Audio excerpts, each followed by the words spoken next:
I could play for that team. I could play for that team. I know I could. Yeah, the Trump. Yeah, oh yeah, absolutely. Trump could play for anybody, right? The Golden State Trumps. Yeah. Trump's like the North Korea guy. He's probably had 100 hole-in-ones. Right. The North Korea guy is Kim Jong-il or Kim Jong-un. Right. They're relatives.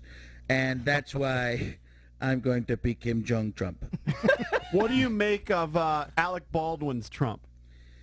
You know, I don't watch anything at all. I have seen it. It seems I'm always silly with everything. Right. I told you about meeting Trump years ago, right? No. Oh, I'm sure I had. Sure you guys just forget most of what I say. Yeah. But so I was doing a sketch with him at Fox, and we get halfway through the sketch, and I'm like, or we're halfway through the sketch, something goes wrong. He goes, "Is this okay? Is this okay? Everybody think this is okay?" Everybody's like, "Yes, Mr. Trump, it's fantastic, Mr. Trump, it's great, Mr. Trump." I was like, wait.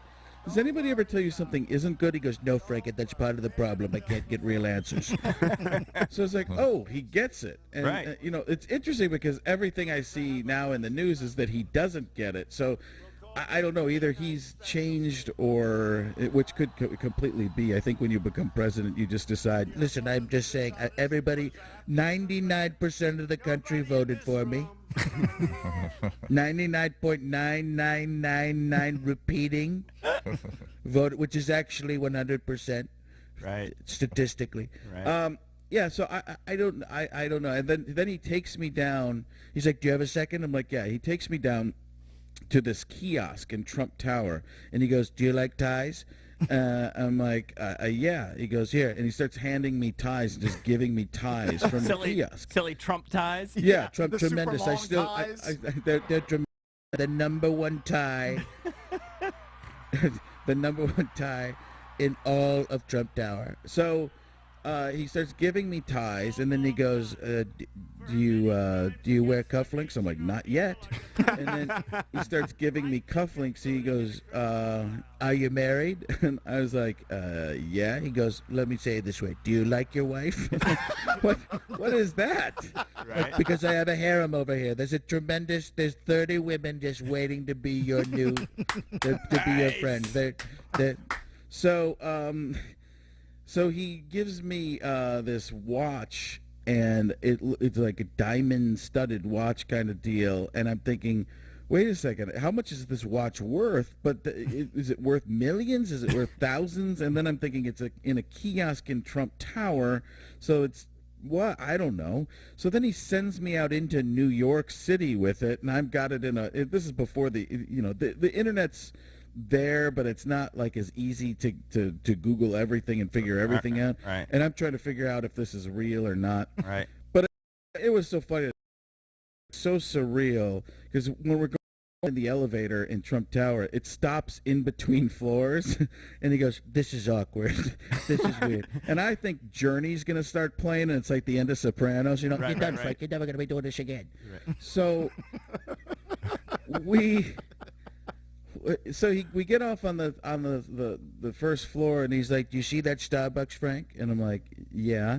He goes, "That's the number one Starbucks, not just in the United States, but in the entire world, Frank." And you would think on the first floor of Trump Tower that would make sense, but on the second floor of Trump Tower you have to take this escalator. It's the number one escalator. I'm like, "Is anything ever not number one?" He goes, "It can't be, Frank. If it was, it wouldn't be a Trump." Right. So great. And he was just like that all the time. I was just like, I was in awe of it. But I have to be honest with you, and this goes against all conventional wisdom of what you see out there. And I don't know if he's like this now, or I don't know at all.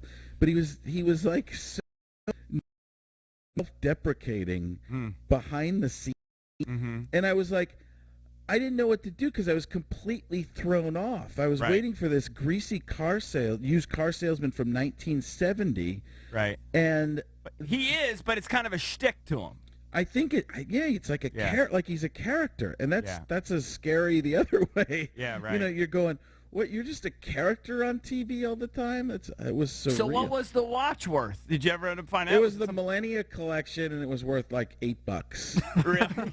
Yeah. Oh, I didn't even tell you the best part. He rips the price tag off of it as he handed it to me. And I talked to him later, did something on a radio station with this before he was president. And I was like, you pulled the price tag off. "Oh, you saw that?" I'm like, "Yeah." I saw it. You're not doing table magic, right? The ace of spades is right here. Right. It's so weird though that people are like into ties. Are you into ties? But I mean, I guess with people that he encounters, I was talking about the people. Yeah, The people. I guess people he encounters are into ties. I mean, when I get a tie, are you excited when you get a tie? When your wife gives you a tie for Father's Day, it's not like an exciting day. I don't think she's ever given me a tie for You've Father's never gotten one. Yeah, but it's Donald Trump giving you the. You know, if Bill Right. Gates gives you a mouse, I mean that's kind of cool, Yeah, right? yeah, no doubt. So there's that element to it. I don't know. I didn't play ping pong with Frank. Do you want to go hit some balls? Not golf. I want to play pong. Right. I'm playing pong with Kim Jong Un later for nuclear war. We're going to play best of 5. That's an illegal serve, Kim. Come on, you know. You heard it on the Junkies. You know, you're not showing the ball. It's not an open palm.